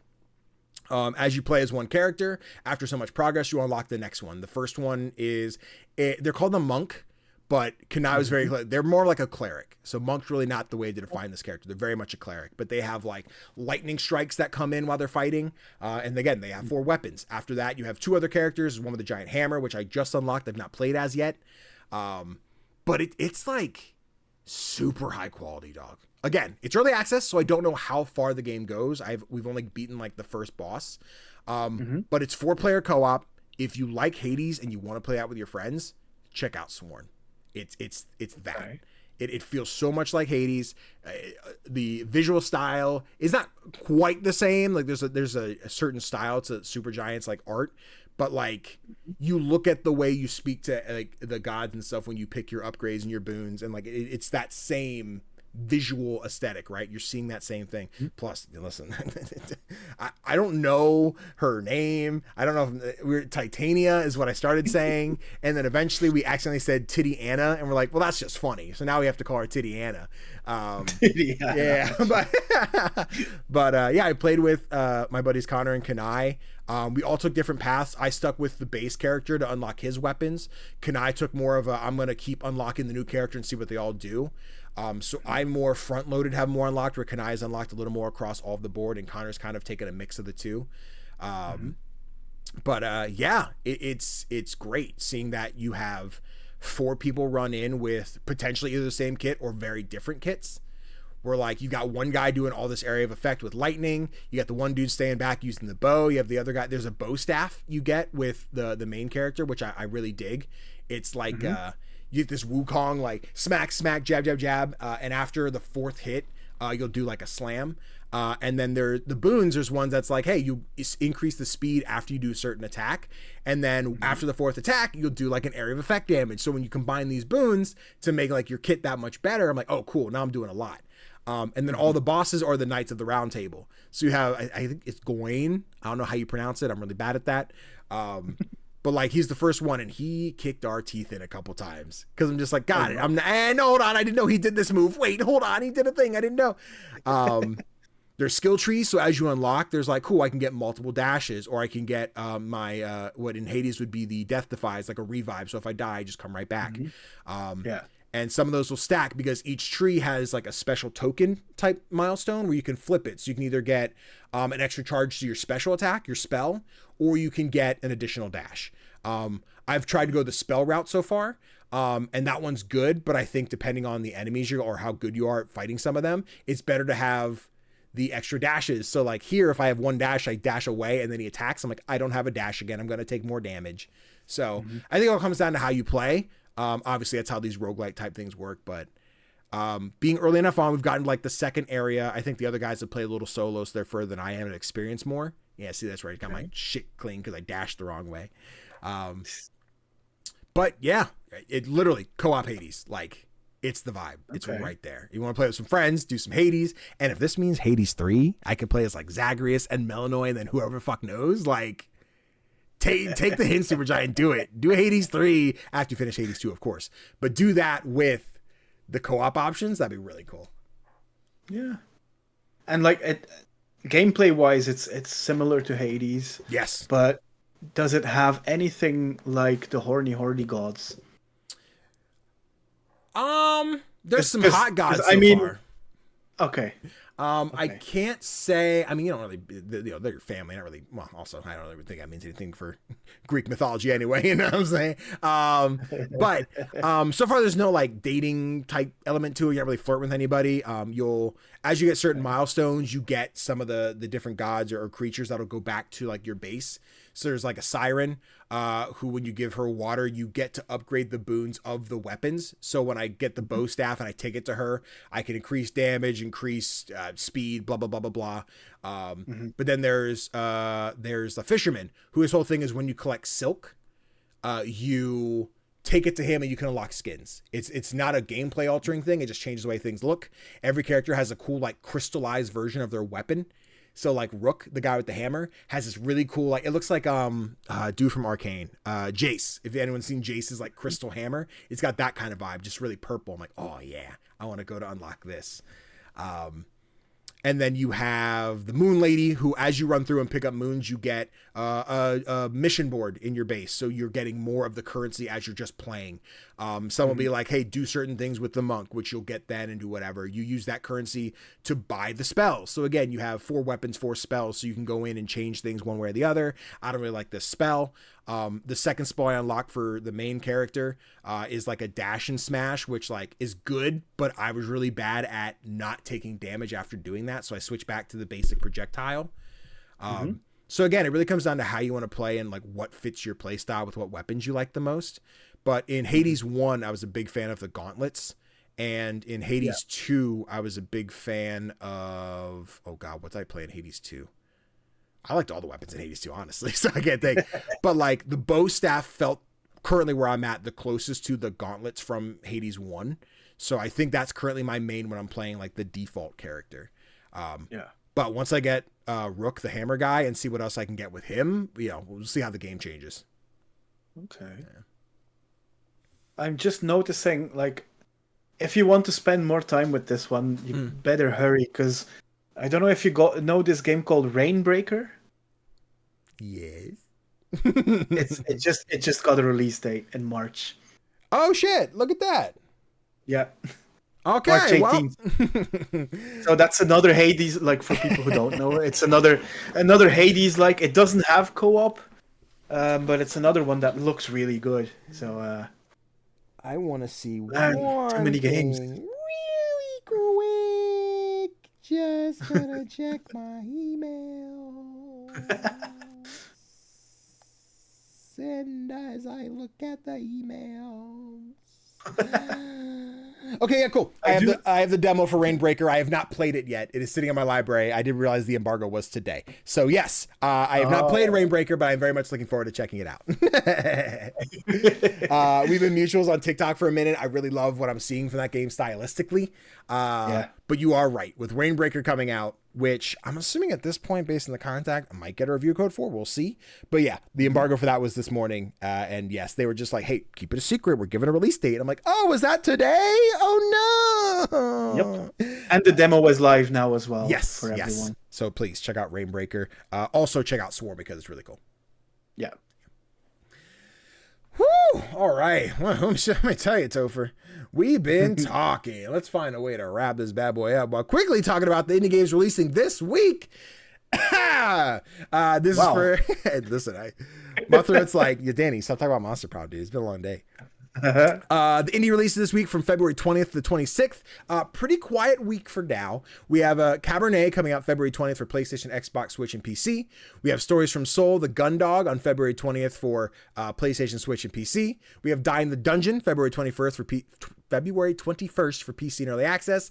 Then we have Dungeon Fell on February 21st for PC. And then on February 24th, it all kicks off with Steam Next Fest. So many demos to play, so many things to download. Guys, I've gotten so many emails already. There's going to be a lot to play. Content creators, put your business email in your bios everywhere. Would recommend. You never have a dry inbox again. But yes, so that'll basically be our next 2 weeks, where next week will be like, hey, here's some of our recommendations and things we plan to play, and then the following week will be like, here's everything we played at Steam Next Fest. So prepare to hear about that for the next 2 weeks. And I have the entire week off, so I will be playing so many demos. Tofr said I'm glued to the chair. I might live stream some of them. Ooh, pop off. Sure. Yeah, I normally do my Next Fest streams, and I think I've been doing so much Pokemon where I'm like, I don't know if I want to just drop everything for Next Fest this time around. I might try and see if I just play and do coverage like here and see how it goes, but we'll see. But also I might stream some. Who knows?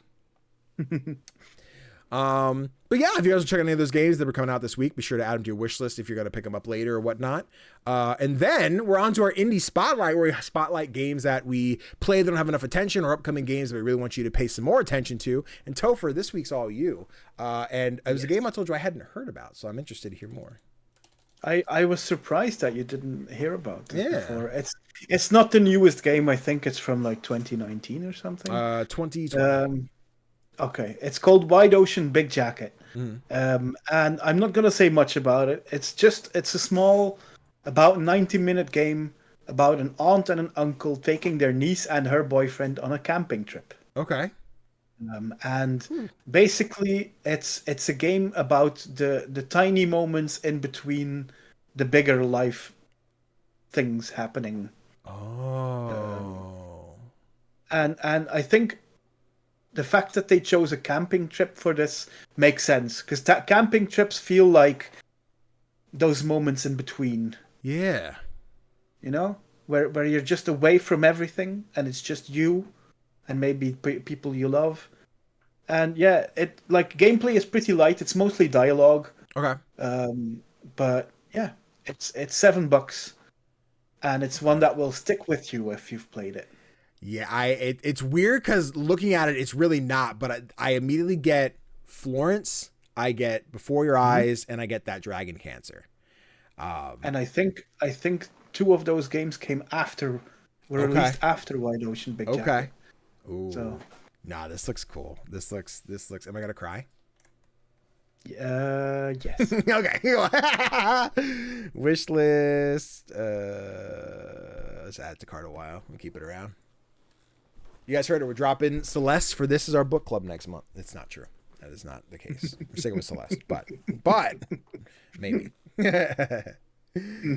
Hell yeah. And I think that's all she wrote, team. So, ba-boom.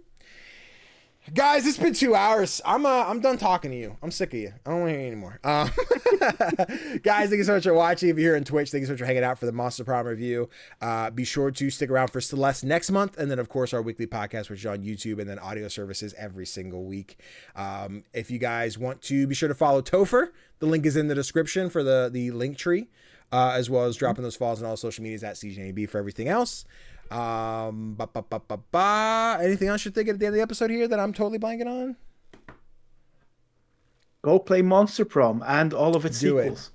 Including the card game Monster Dates, which I forgot to bring up that I own on my desk. Nice. I forgot. It's like apples to apples, but you're trying to convince people to date your character. Okay. Yeah, so that's a game. But guys, thank you so much for hanging out. Yes, to those, we will see you on Thursday for some Lost Records. We're just going to wrap it all right here. So thank you guys so much. Mwah. Love you, and toodles.